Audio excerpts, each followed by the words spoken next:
मेरी पसंदीदा कविताओं की काव्य पाठ श्रृंखला में आज आप सुनिए हिंदी कविता की सुपरिचित कवित्री सुप्रिया मिश्रा की कविता। शीर्षक है तुम जरा भी नहीं बदली। बरसों बाद एक दिन अचानक तुम मेरी ही दहलीज के कुछ दूरी पर दिखे। मैं तुम्हें देखते ही चुपके से आंख बचाकर उस पुराने आम के पेड़ के पीछे छुप जाती, पर मेरी खंडहर सी भावशून्य आंखें तुम्हें देखने को आतुर पेड़ों के पीछे से तुम्हें निहारती। तुम मेरी दहलीज से कुछ ही दूरी पर खड़े कनखियों से मुझे देखते और फिर होने लगता लुका छिपी का विस्तार हमारे बीच। तभी मेरी ओर से एक मौन प्रश्न उड़ता हुआ तुम्हारे कानों में पड़ता और तुम मुझे एकटक देखते, तपती दोपहरी के गहरे ख्याल सा कुछ सोचने लगते। प्रेम का जो आवेग शून्य हो चला था अचानक मध्यम मध्यम थिरकने लगता मेरे नीरस व्यक्तित्व में।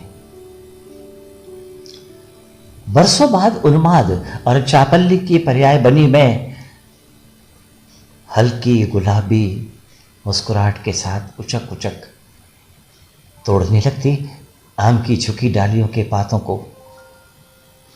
मेरा आकर्षण तुम्हारे ऊपर अपना हुक्म मुस्तैदी से चलाता और तुम सबकी नजरों को खारिज करते आकर खड़े हो जाते आम के उस पेड़ के पास और बड़ी संजीदगी से कहते निदा फाजली की वो नज्म जो तुम अक्सर बोला करते थे, देखा हुआ सा कुछ है तो सोचा हुआ सा कुछ, हर वक्त मेरे साथ उलझा हुआ सा कुछ। अतीत के सागर में डूबती हुई मैं पलक झुकाए कपकपाए स्वर में हमेशा की तरह आगे की पंक्तियां बोलती। साहिल की गीली रेत पे बच्चों के खेल सा, हर लम्हा मुझ में बनता बिगड़ता सा कुछ। तुम मुझे अपलक देखते मेरी आत्मा की अनकही का भेद समझते, मेरे चेहरे पर उड़ने वाले बालों को अपनी उंगलियों से पीछे करते, मेरे झुमके को हिलाते हुए कहते तुम जरा भी नहीं बदली। और मैं शिकायती लहजे में पर तुम बहुत चालाक हो गए हो। मैं कहती कैसे हो।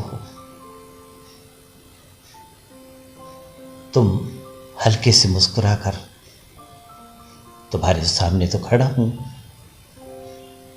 आंखें तरेरते हुए फिर कहती चीड़ के पेड़ की तरह मगरूर, तुम बच्चों की तरह हंसते हुए कहते जी हुजूर।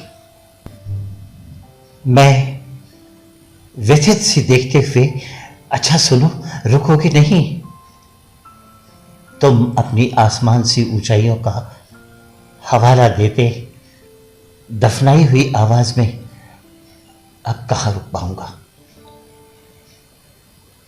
तुम मुझे अपलक निहारते, मेरी आत्मा पे गढ़ पराजित प्रेम का एक अविस्मरणीय प्रसंग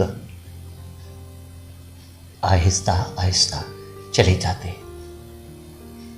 मैं तुम्हें जाने से रोकने के लिए अपने हाथ आगे बढ़ाती, फिर थामती डबडबाई आंखों से एक पराजित प्रेम को वहन करती चुपचाप तुम्हें जाता देखती, तुम्हें जाता देखती।